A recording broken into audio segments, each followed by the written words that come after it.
আজি প্ৰথম আৰম্ভণি হৈছে আমাৰ শ্ৰদ্ধাৰ মহাধিবক্তা আহিছিলে আজি দেৱজিৎ শইকীয়া মহোদয় তেওঁ আৰম্ভ কৰিছে যিহেতু দুগৰাকীমান আমাৰ ডিফেন্স লয়াৰে প্ৰশ্ন উত্থাপন কৰিছিলে যে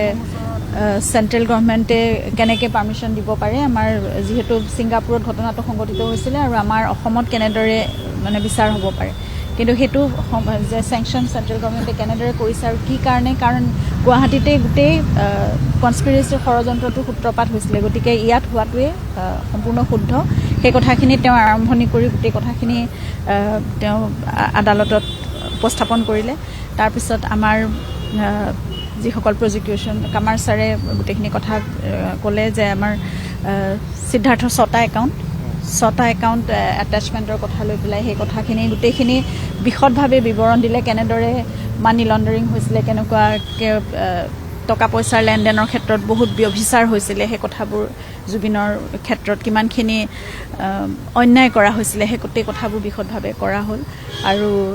ডিফেন্স লয়াৰো তাৰ ওপৰত কিছুমান তেওঁ নিজৰ ফালৰ পৰা কিছুমান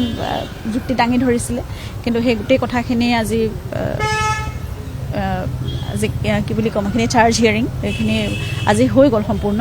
আৰু 29 তাৰিখে তাৰ অৰ্ডাৰটো ওলাব আৰু তাৰোপৰি আৰু 20 তাৰিখে আমাৰ নেক্সট ডেট দিছে